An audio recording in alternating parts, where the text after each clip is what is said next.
तर रुपाली ठोंबरे हे त्यांच्या दाव्यावरती ठाम आहेत। ते व्हॉट्सॲप चॅट हे आमदार जितेंद्र आव्हाड यांचेच आहेत असं रुपाली ठोंबरे यांनी म्हटलेलं आहे। रुपाली ठोंबरे हे त्यांच्या दाव्यावर ठाम आहेत। चॅटची सायबर सेल मार्फत चौकशी करा अशी मागणी खासदार सुनील तटकरे यांनीही केली आहे। बीड हत्या प्रकरणी शनिवारी झालेल्या आक्रोश मूक मोर्चाच्या पार्श्वभूमीवर आव्हाड यांचं व्हॉट्सॲप चॅटच्या व्हायरल झालं। या चॅटच्या स्क्रीनशॉट प्रकरणी गुन्हा दाखल झाल्यानंतर रुपाली ठोंबरे यांनी हे व्हॉट्सॲप चॅट आव्हाड यांचेच असल्याचं सांगितलंय आणि त्या दाव्यावर ठाम आहेत। तर राष्ट्रवादीचे खासदार सुनील तटकरे यांनी चॅट प्रकरणाची सखोल चौकशी करण्याची मागणी केल्यानं याला नवं राजकीय वळण लागले। रुपाली ठोंबरे यांचे नेमके आरोप काय होते पाहूया।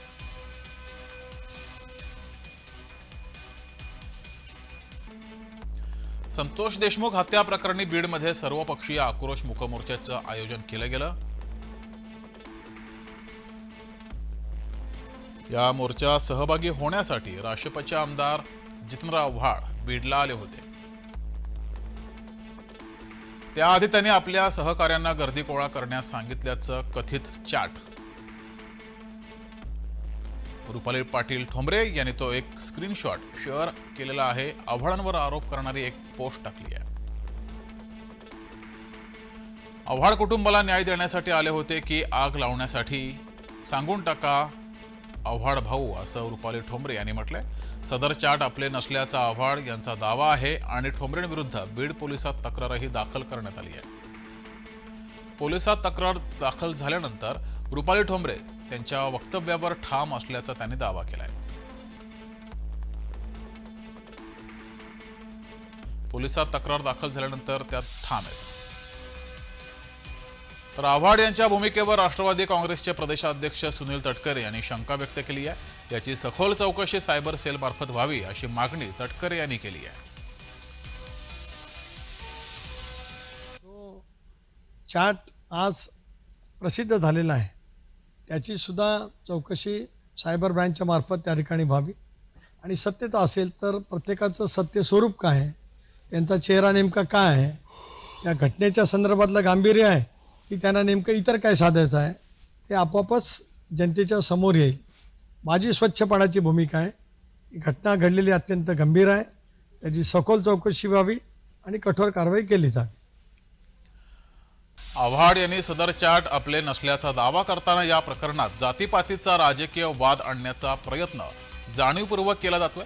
मी शरद पवार यांचा सच्चा कार्यकर्ता असून या प्रकरणी शेवटपर्यंत लढा देणार असल्याचं आव्हाड यांनी सांगितलं। बीडमधील संतोष देशमुख हत्या प्रकरणानंतर उद्भवलेल्या राजकीय परिस्थितीमध्ये आता नवे वाद सुरू झालेत। संतोष देशमुख यांच्या कुटुंबियांना न्याय मिळावा अशी मागणी त्यांच्या मुलीनं केली आहे। या प्रकरणातील मुख्य सूत्रधार अद्याप पोलिसांना सापडलेला नाही। यात सरकार कुणाला वाचवत आहे असाही सवाल आदित्य ठाकरे यांनी उपस्थित केलाय।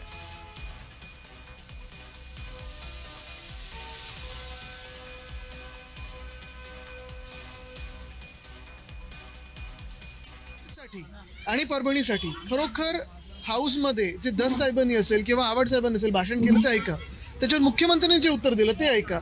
त्या मिनिटाला मला वाटलं होतं की मुख्यमंत्री काहीतरी कारवाई करतील, पण अद्याप कुठेही काही कारवाई झालेली नाहीये। नक्की सरकार कोणाला घाबरतं, कशासाठी हे सगळं लपाछुपी चालली आहे, ह्याचं उत्तर मिळालं पाहिजे की सरकार सुट्टीवर गेलंय। धनंजय मुंडे त्याचा करता करवित आहे आणि ह्या सगळ्या प्रकरणापाठीमागे ज्यांनी ताकद दिली तो सुद्धा तेवढाच गुन्हेगार आहे आणि राजकीय वरदहस्त असल्याशिवाय इतके खून, इतके मारामाऱ्या, इतकी खंडणी, रोज 1 कोटी रुपये घेतले घरी घेऊन गेल्याशिवाय हा आर्मी कराड झोपत नव्हता असं ते बीड जिल्ह्यामध्ये सगळ्या लोकांच्या माहितीमध्ये। म्हणजे 1000 रुपये जरी कमी असला तरी कोणाच तरी हातपाय मोडून ये आणि त्याचे पैसे घेऊन ये किंवा एखादा खून करून ये, इतकं चिल्लर काम। त्याला 1 कोटीला 1 लाख कमी असतील तरी त्या दिवशी त्याला झोप येत नव्हती। संतोष देशमुख हत्या प्रकरणी आता नवी माहिती येऊ लागली आहे। त्यात कोणत्या राजकीय नेत्यांचे संबंध जोडले गेलेत हे उघड होईल की हे प्रकरण राजकीय हिशेब चुकते करण्यासाठी वापरलं जाईल हे पुढचा काळच सांगेल। ब्युरो रिपोर्ट, जय महाराष्ट्र।